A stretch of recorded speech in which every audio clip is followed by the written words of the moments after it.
Hello friends, welcome to my channel. Friends, ఈరోజు video ఏంటంటే ఇంకా 2 రోజులలో మనకి దేవీ నవరాత్రులు మొదలవుతున్నాయి కదా. అసలు దేవీ నవరాత్రులు అంటే ఏంటి? మన పార్వతీదేవి అమ్మవారు ఆది పరాశక్తి దుర్గమ్మన్న ఇంకా అమ్మవారికి సంబంధించి ఏ రూపమైనా కూడా అన్నీ కూడా పార్వతీదేవి యొక్క స్వరూపాలే. అమ్మవారు 9 రోజులు మనకి ఆమెను 9 రూపాలలో ఆరాధించుకునే అదృష్టాన్ని కలిగిస్తుంది. వీటినే మనం దేవీ నవరాత్రులు అంటాము, విజయదశమి అంటాము, దసరా అంటాము, ఇలా మనకు నచ్చినట్లు పిలుచుకుంటూ ఉంటాం. అయితే అమ్మవారు 9 రోజులలో 9 రూపాలలో మనకి దర్శనమిస్తున్నారు కదా. ఆ 9 రూపాలలో మొదటి రూపం అమ్మవారు బాలా త్రిపుర సుందరి దేవిగా మనకి దర్శనమిస్తుంది. అయితే ఈ కారణంగా మనం ఈరోజు అసలు బాలా త్రిపుర సుందరి అవతారం అమ్మవారు ఎలా తీసుకుంది, ఆమె అలా ఆవిర్భవించటానికి వెనుకున్న చరిత్ర ఏమిటి, దీని గురించి మనం తెలుసుకుందాం. త్రిపురుని భార్య అంటే ఈశ్వరుడి భార్య అయిన గౌరీదేవి అని అర్థం. బాల త్రిపుర సుందరి దేవికి కొన్ని లక్షణాలున్నాయి. అవేంటంటే త్రిగుణైక శక్తి, సరస్వతి విజ్ఞానం, కాళికా శక్తి, లలితా సౌభాగ్యం. ఇలాంటి లక్షణాలన్నింటినీ కలుపుకున్న బాలికా స్వరూపమే బాల త్రిపుర సుందరి దేవి. ఆమె ఆనందప్రదాయినిగాను నిర్మలత్వానికి ప్రతీకగాను ఉంటుంది. ఇంకా ఆమెకు కొన్ని లక్షణాలున్నాయి. అవేంటంటే మనసు, బుద్ధి, అహంకారం. ఈ 3 లక్షణాలన్నీ కూడా ఈ తల్లి ఆధీనంలోనే ఉంటాయి. ఇంకా ఆమె అభయహస్తం, అక్షరమాలను ధరించి బాలికా రూపంలో ఉంటుంది. ఈ బాలికా రూపంలో ఉన్న అమ్మవారిని ఆరాధిస్తే నిత్య సంతోషం కలుగుతుంది అని భక్తులు విశ్వసిస్తూ ఉంటారు. ఇంకా ఆమె షోడశ విద్యకు కూడా అధిష్టాన దేవతగా ఉంటుంది. కాబట్టి ఉపాసకులందరూ కూడా ఈ బాలికా రూపంలో ఉన్న అమ్మవారిని అర్చించుకుంటూ ఉంటారు. ఈ బాల త్రిపుర సుందరి దేవి శ్రీచక్రంలో మొదటి దేవతగా ఉంటుంది.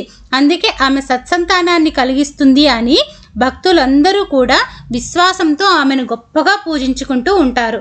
అయితే ఇప్పటి వరకు మనం అమ్మవారి యొక్క స్వభావాలు, ఆమె లక్షణాలు, ఆమె యొక్క రూపం గురించి తెలుసుకున్నాం కదా.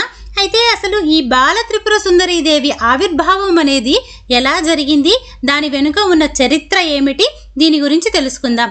బ్రహ్మాండ పురాణంలోనూ ఇంకా లలితా సహస్రనామంలోనూ త్రిపుర సుందరి దేవి యొక్క ఆవిర్భావం గురించి ఏం చెప్పారంటే, బండాసురుడు అనే ఒక రాక్షసుడు ఉండేవాడు. అతనికి 30 మంది పిల్లలు ఉండేవాళ్ళు.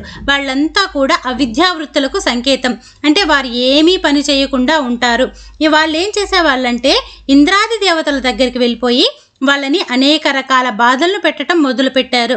ఆ ఇంద్రాది దేవతలందరూ ఈ బాధలను భరించలేక అమ్మవారి దగ్గరికి వెళ్ళి ఈ రాక్షసుల బారి నుండి మమ్మల్ని రక్షించమని అమ్మవారిని వేడుకుంటారు.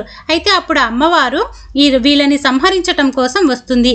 ఆమె ఎలా వస్తుందంటే హంసలు లాగే ఒక రథం పైన బాలిక అయిన కన్య రూపంలో వస్తుంది.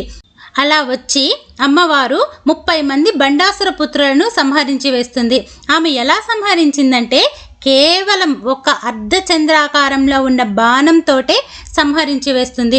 ఆమె బాలగా కనపడుతున్నా కూడా శక్తికి ఏ మాత్రం తక్కువ కాకుండా అమ్మవారు 30 మందిని ఏకదాటిగా సంహరించి వేస్తుంది. అప్పటి నుంచి కూడా బాల ఆకారంలో ఉన్న అమ్మవారిని ఆరాధించటం ప్రారంభించారు. ఇంకా ఇక్కడ మనం తెలుసుకోవాల్సింది ఏంటంటే, అమ్మవారు ఒక బాలికా రూపంలో, ఒక చిన్న పాప రూపంలోనే రావచ్చు. కానీ ఆమె శక్తికి ఏమాత్రం తక్కువ ఎందుకు కాలేదంటే, ఆమె రూపం బాలికే అయినా కూడా ఆమె ఎవరు? అసలు పార్వతీదేవి అంశ. పార్వతీదేవి అంశతో ఈ రూపంలో వచ్చింది. కాబట్టి ఆమె రూపం మారిన ఆమె శక్తి మాత్రం ఎప్పటికీ ఆది పరాశక్తికి ఎంత శక్తి ఉందో అదే శక్తి ఉంటుంది. కాబట్టి ఆమె ఏకదాటిగా అందరినీ సంహరించి వేయగలిగింది. అయితే ఇందాక అమ్మవారి యొక్క రథాన్ని లాగుతూ హంసలు వచ్చాయి అని చెప్పాను కదా. దాని వెనుక ఒక కారణం ఉంది. కేవలం హంసలే ఎందుకంటే హంసలు శ్వాసకు సంకేతం. శ్వాస అంటే ఏంటి? మన ప్రాణశక్తి. మనం పీల్చుకునే శ్వాసే మన ప్రాణం. కాబట్టి ఆ ప్రాణశక్తికి ప్రతీకగా హంసని పోలుస్తారు. అందువల్లనే అమ్మవారి యొక్క రథానికి రథసారథులులాగా హంసలు వస్తాయి.